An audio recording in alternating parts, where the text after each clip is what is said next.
Mais une véritable zone industrielle.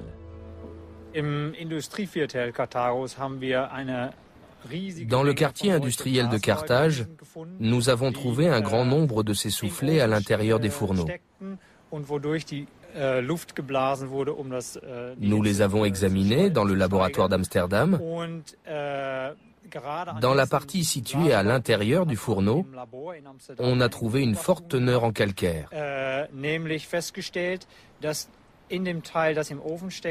Cela signifie que lors du processus de fonte, lors du travail du métal, on ajoutait de la chaux afin de débarrasser le minerai de fer de ses impuretés.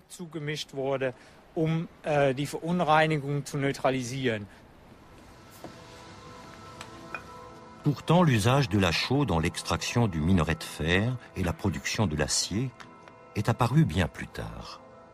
Les Carthaginois connaissaient-ils déjà ce procédé il y a 2000 ans? Pour en savoir plus, les chercheurs d'Amsterdam ont décidé d'avoir recours à un tomographe électronique. Des rayons X radiographient les soufflets couche par couche.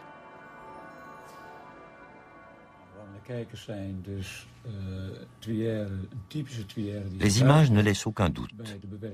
Les Carthaginois connaissaient bel et bien un procédé en plusieurs étapes permettant la fabrication du précieux minerai. Un procédé qui fut redécouvert au XIXe siècle, au début de l'ère industrielle. Dans l'un des soufflets, on trouve même une valve permettant de contrôler le flux d'air.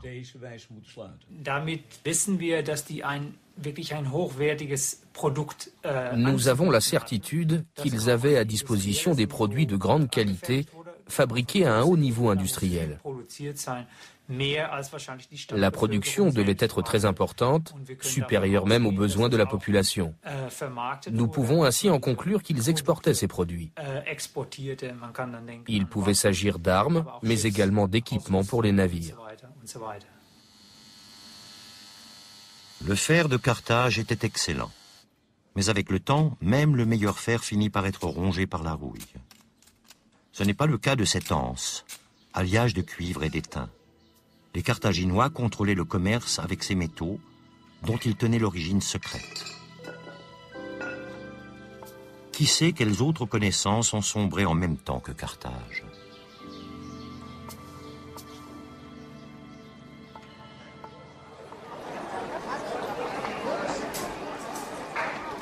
Dans les souks de Tunis, de nombreux artisans continuent à travailler à la main, comme il y a 2000 ans.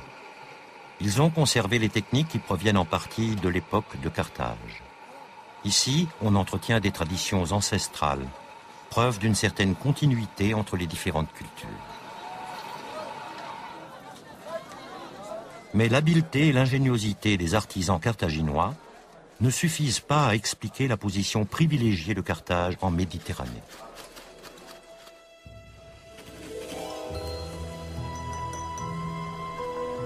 Ce sont les commerçants qui sont à l'origine de cette opulence.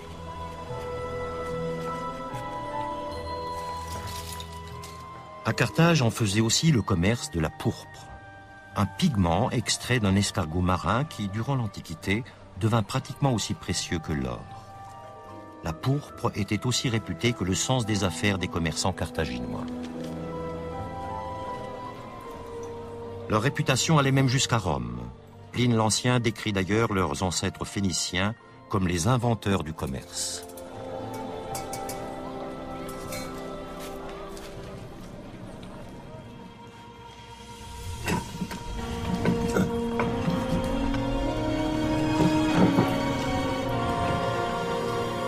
Magon sait que sa famille est trop pauvre pour racheter sa liberté.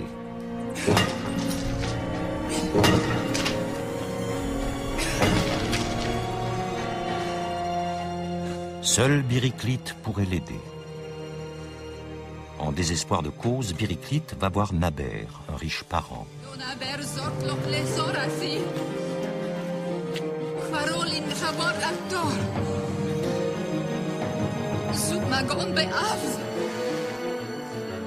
La trace de Magon les mène au marché d'esclaves.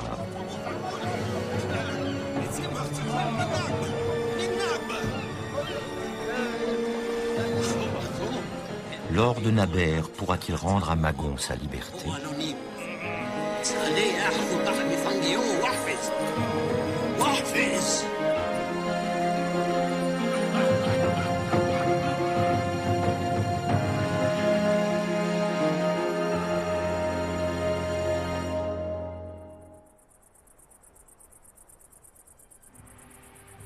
La ville de Douga se trouve à 4 ou 5 jours de Carthage, dans l'arrière-pays. Pour les caravanes, c'est une étape importante.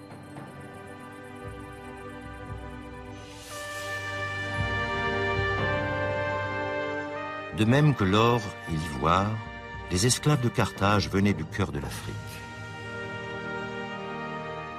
Ici encore, les Romains ont construit une ville sur les ruines d'une colonie punique.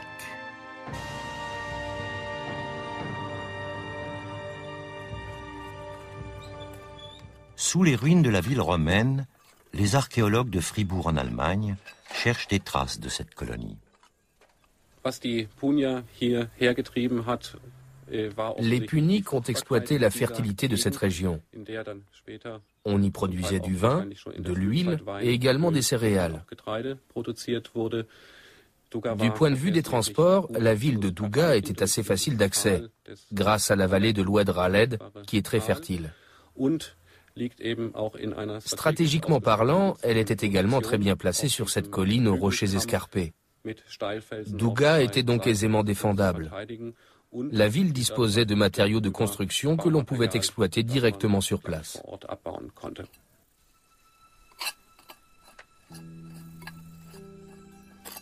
En fouillant sous les couches romaines, les archéologues ont trouvé les murs d'un quartier d'artisans puniques. Ces éclats d'amphore proviennent pour la plupart de la production locale. Parmi elles, des tessons d'amphore romaines.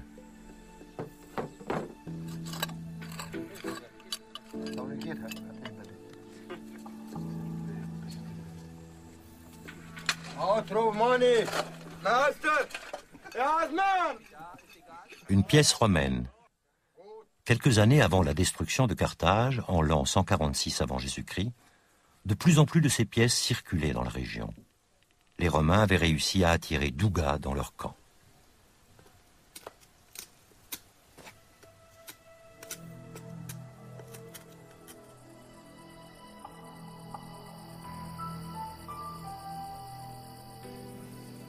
Les Romains ne se contentaient pas de combattre avec des armes. Ils savaient aussi manier le verbe. Ils ont lancé une rumeur selon laquelle les Carthaginois sacrifiaient leurs enfants sur le Tophet, leur lieu de culte.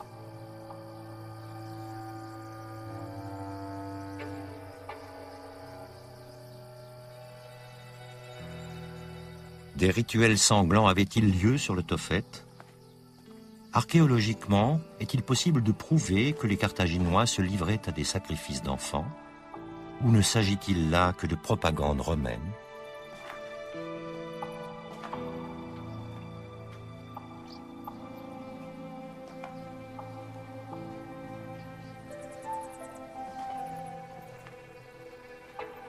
Sous les stèles, on a effectivement trouvé des eaux carbonisées qui, sans nul doute possible, appartenaient à des enfants. Pour de nombreux chercheurs, c'est la preuve que des sacrifices ont bien eu lieu. Mais pas pour le professeur Shelby. Depuis un certain nombre d'années, on croit plutôt que le Tophet était une sorte de cimetière d'enfants. Et cela à cause des analyses, du résultat des analyses qui ont été faites à partir des cendres trouvées dans les urnes. On s'est rendu compte que ces cendres appartenaient à des fœtus ou à des enfants morts-nés. Ensuite, on s'est souvenu qu'à Carthage, les tombes d'enfants sont plutôt rares, alors qu'il y avait une très forte mortalité.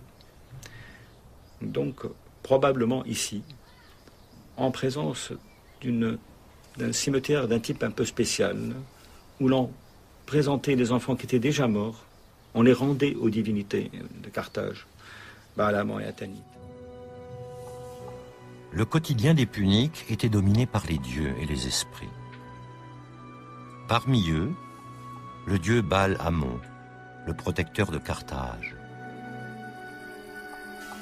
Et Tanit, la déesse de la fertilité et de la prospérité.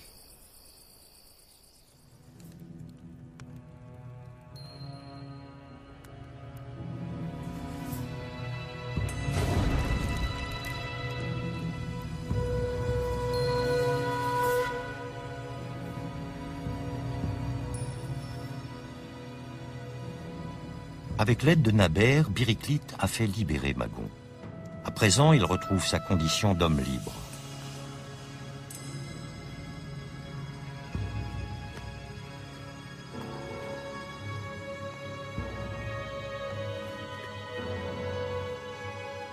Le prêtre implore Tanit d'accorder sa bienveillance et sa protection à Magon.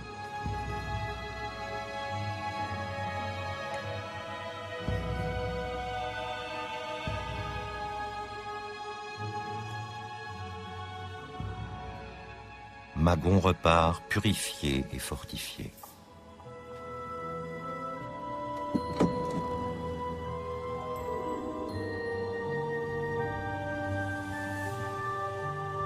Devenu esclave suite à l'attaque de son bateau, Magon a retrouvé son statut de citoyen libre de Carthage.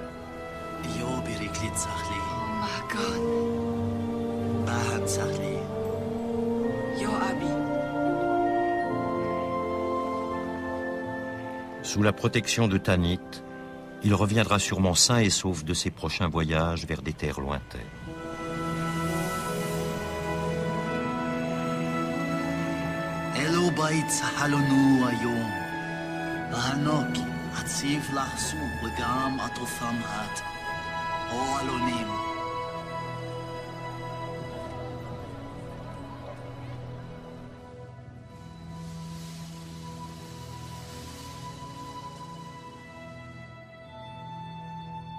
Au musée de Carthage, 2 sarcophages, sans doute ceux d'un riche marchand et de sa femme.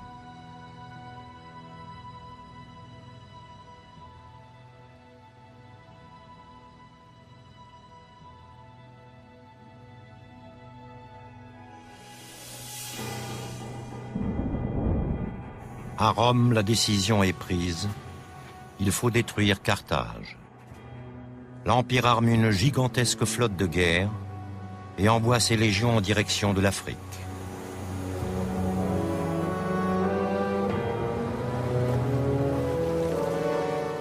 Au printemps de l'année 146 avant Jésus-Christ, Rome porte l'assaut décisif. La ville est assiégée.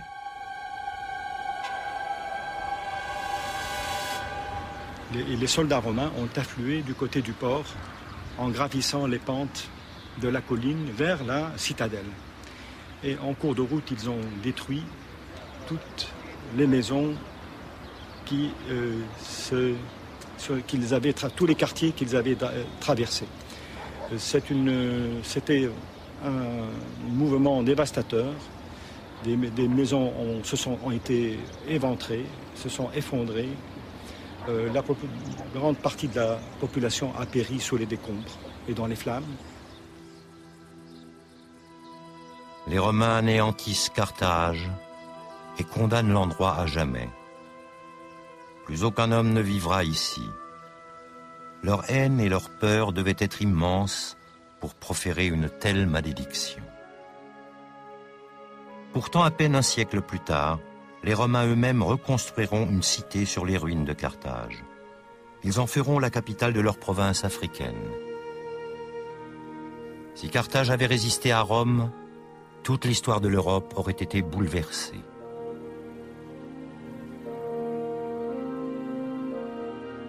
Mais une fois sa rivale anéantie, plus rien n'empêche Rome de devenir la grande puissance de la Méditerranée.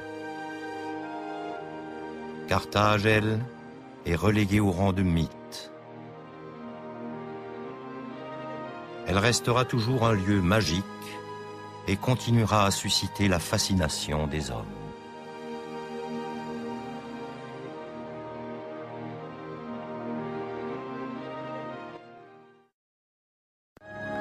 La semaine prochaine, la série Hauts lieux de l'Antiquité nous mènera à Rome, au IIe siècle de notre ère. Elle était alors la première ville de l'histoire à compter 1 million d'habitants. Comment gérait-elle les inévitables tracas et nuisances, les embouteillages, le logement, la salubrité, voire les émeutes? Archives et reconstitutions nous permettront de le vivre in situ la semaine prochaine. Les curieux peuvent déjà cliquer.